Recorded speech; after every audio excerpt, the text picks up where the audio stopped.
Nous sommes à Lyon, 24 juin 1894, 21h30. Le président de la République française salue la foule en liesse depuis sa voiture découverte. Des milliers de personnes l'acclament. Dans quelques secondes, il sera mort, poignardé en plein cœur, par un gamin de 21 ans qu'il n'a jamais rencontré. Et ce meurtre va changer la France pour toujours. Mais ce qui est fou, c'est que ce jeune assassin ne voulait pas juste tuer un homme. Il voulait tuer un symbole. Et aujourd'hui, presque personne ne se souvient de cette nuit sanglante qui a fait basculer la République dans la terreur. Je vais vous raconter l'histoire vraie du premier président français assassiné et pourquoi cet événement a été volontairement effacé de nos mémoires.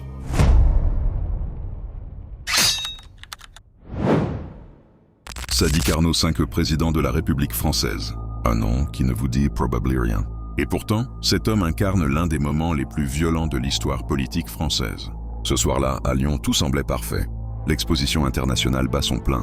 Les rues scintillent de lumière. Carnot, souriant, traverse la ville dans une calèche ouverte pour se rendre au Grand Théâtre. Il vient d'assister à un banquet en son honneur. La foule l'adore, les notables le vénèrent. Mais dans cette foule, un jeune homme aux yeux noirs fixe le cortège présidentiel avec une intensité glaciale. Santé Geronimo Caserio, 21 ans, italien anarchiste. Il a traversé les Alpes à pied pour venir ici. Pour ce moment précis, dans sa poche, un couteau de boucher.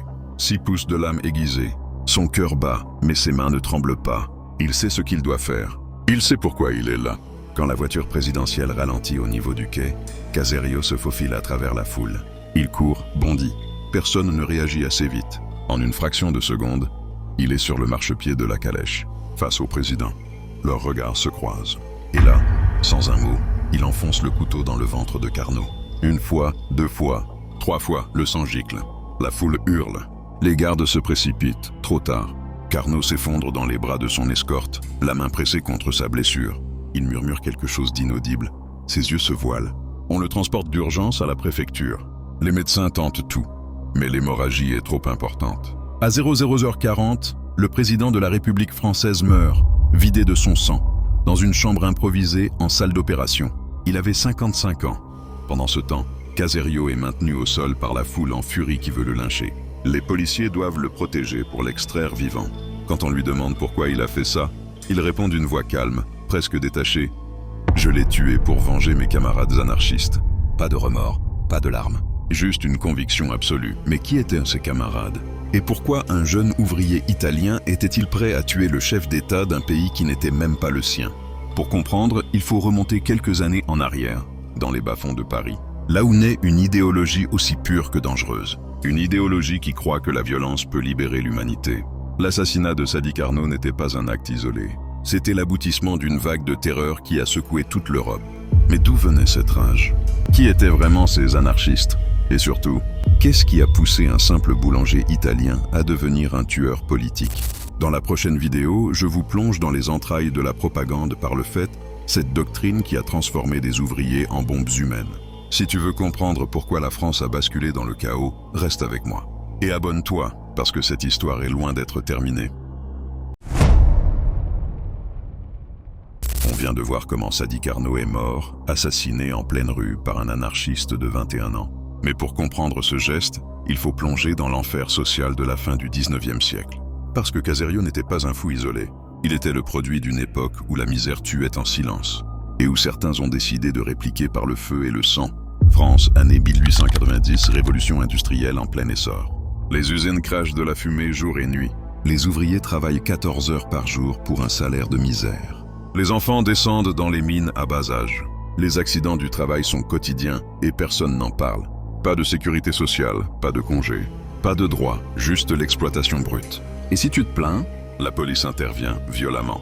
Le 1er mai 1891, dans la petite ville de Fourmies, au nord de la France, des ouvriers manifestent pacifiquement pour réclamer la journée de 8 heures. Ils défilent avec leurs familles, des enfants dans les bras. La troupe est déployée. Les soldats ont ordre de disperser le rassemblement.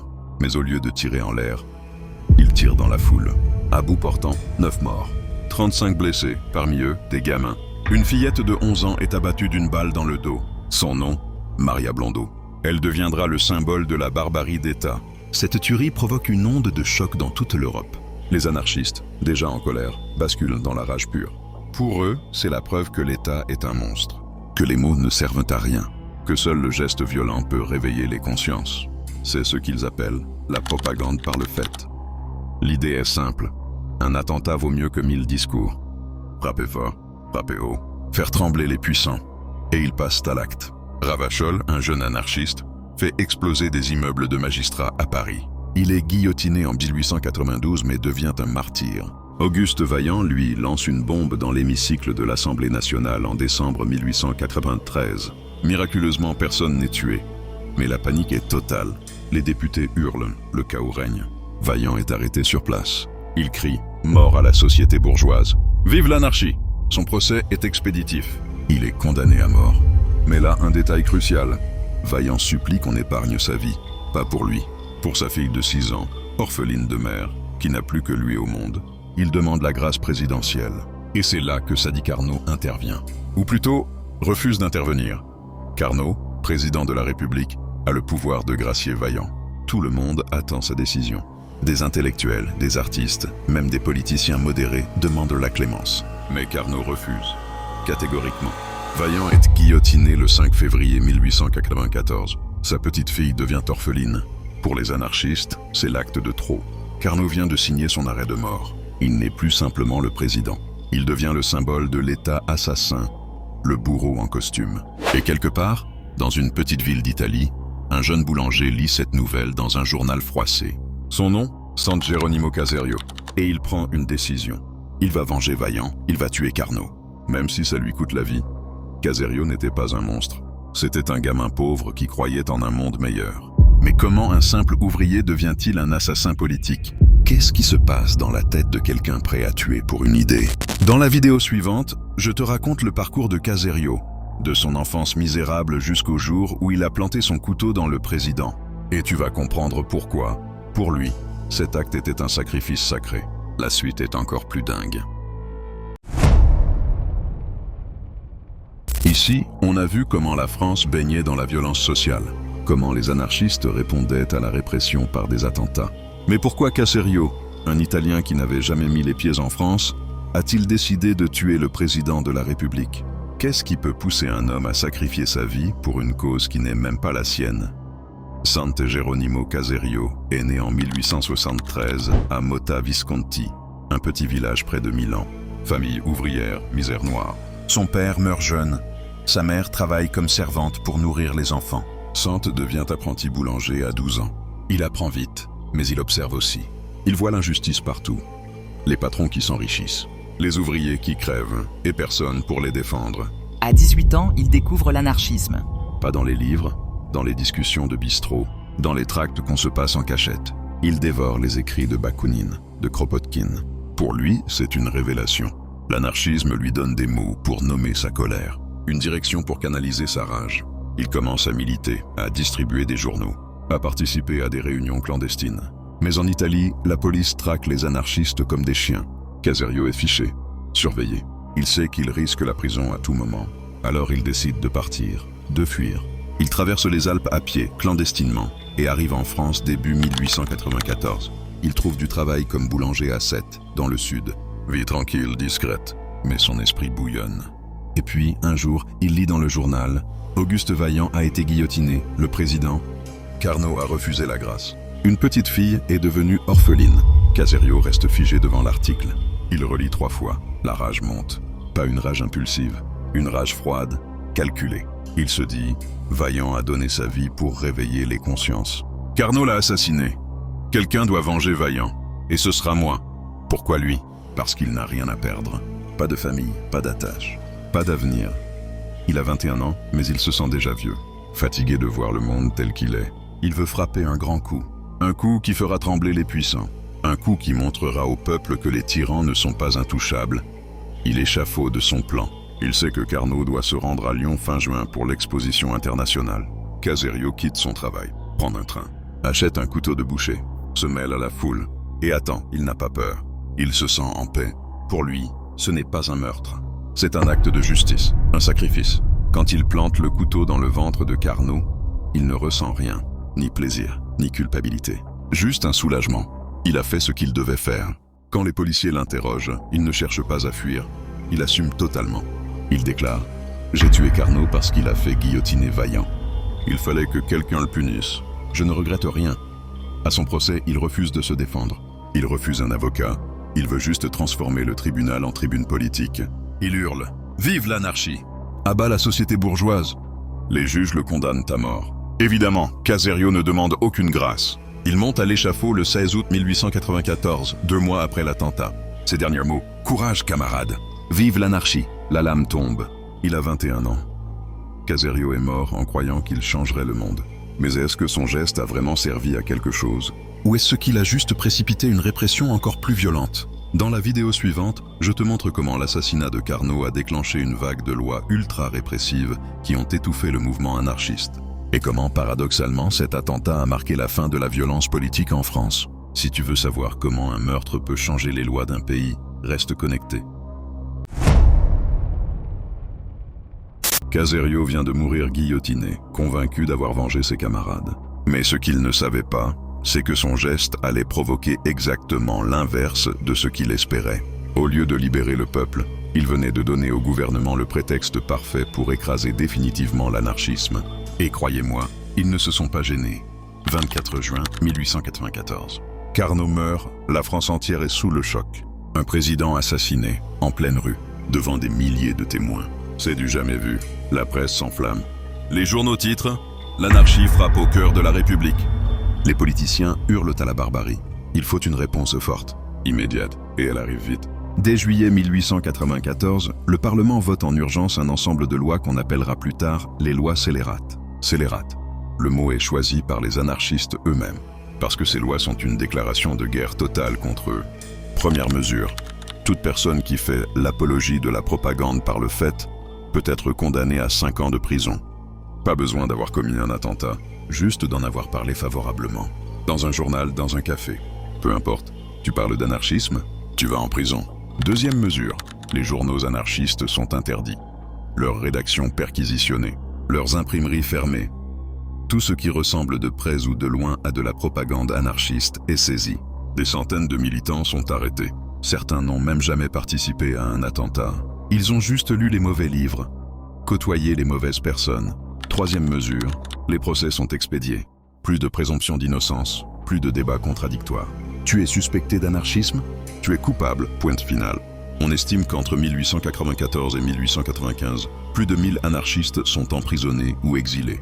Certains fuient en Angleterre, d'autres en Suisse. Ceux qui restent vivent dans la clandestinité, terrifiés à l'idée d'être dénoncés. Et le plus fou, cette répression marche complètement. Les attentats cessent, pas parce que les anarchistes ont changé d'avis, mais parce qu'ils n'ont plus les moyens d'agir. Leurs réseaux sont démantelés, leurs leaders sont en prison ou en exil. Leur presse est muselée, ils sont étouffés, réduits au silence. Et progressivement, le mouvement anarchiste change de stratégie. Au lieu de la violence individuelle, il se tourne vers le syndicalisme, l'action collective, les grèves, les manifestations. La CGT, la Confédération Générale du Travail, est créée en 1895. Elle devient le nouveau visage de la contestation ouvrière.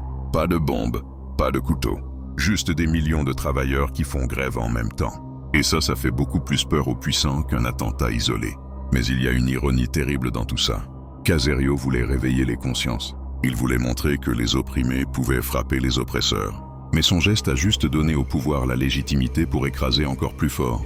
Les lois scélérates sont restées en vigueur pendant des décennies. Elles ont servi de modèle pour d'autres lois répressives. Encore aujourd'hui, certaines dispositions de ces lois existent sous d'autres formes. Alors oui, Carnot est mort, mais l'État, lui, est devenu plus fort, plus puissant, plus répressif. Et les anarchistes ont perdu leur guerre.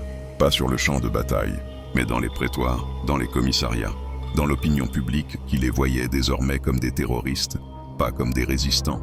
L'assassinat de Carnot a marqué la fin d'une époque. Mais alors, pourquoi personne ne connaît cette histoire aujourd'hui? Pourquoi Sadi Carnot est-il le président français le plus oublié de l'histoire? Dans la dernière vidéo de cette série, je te révèle pourquoi cet événement a été effacé de nos mémoires, et pourquoi même les manuels scolaires en parlent à peine. La réponse va te surprendre. Si t'es arrivé jusqu'ici, laisse un commentaire et dis-moi si tu connaissais cette histoire. On a vu comment Carnot est mort, pourquoi Caserio l'a tué, et comment cet assassinat a déclenché une répression sans précédent. Mais maintenant, pose-toi cette question. Pourquoi tu n'as jamais entendu parler de ça à l'école? Pourquoi Sadi Carnot, le premier président français assassiné, est-il devenu un fantôme de l'histoire? La réponse est aussi politique que fascinante. Alors voilà, Sadi Carnot, 5e président de la République française, poignardé en pleine rue, un événement qui aurait dû marquer l'histoire au fer rouge. Et pourtant, aujourd'hui, si tu demandes à 10 Français qui était Sadi Carnot, 9 te regarderont avec des yeux vides. Pourquoi? Parce que Carnot était un président insignifiant. Oui, tu as bien entendu, insignifiant. Pas parce qu'il était stupide, pas parce qu'il était incompétent, mais parce que sous la Troisième République, le président n'avait quasiment aucun pouvoir. C'était une fonction honorifique, un symbole. Le vrai pouvoir était entre les mains du président du Conseil, l'équivalent du Premier ministre aujourd'hui. Carnot signait des décrets, il inaugurait des expositions. Il serrait des mains, mais il ne gouvernait pas. Alors quand il meurt, oui, c'est un choc national. Mais une fois passé le moment d'émotion, les Français réalisent vite que rien ne change. La République continue, le gouvernement continue, la vie continue, Carnot devient une note de bas de page. Un président parmi d'autres, et son assassinat, un fait divers tragique certes, mais pas un événement fondateur. Et puis il y a un deuxième facteur. Un facteur qui va complètement éclipser la mort de Carnot, l'affaire Dreyfus. En 1894, la même année que l'assassinat, un officier juif, Alfred Dreyfus, est accusé à tort de trahison. Il est dégradé publiquement, envoyé au bagne. L'affaire éclate en 1898 avec la lettre « J'accuse » d'Émile Zola. La France se déchire. Dreyfusards contre anti-Dreyfusards. Antisémitisme, nationalisme. Débat violent dans les rues, dans les journaux, dans les familles. L'affaire Dreyfus devient le grand événement de la fin du 19e siècle. Elle monopolise l'attention, elle divise la nation.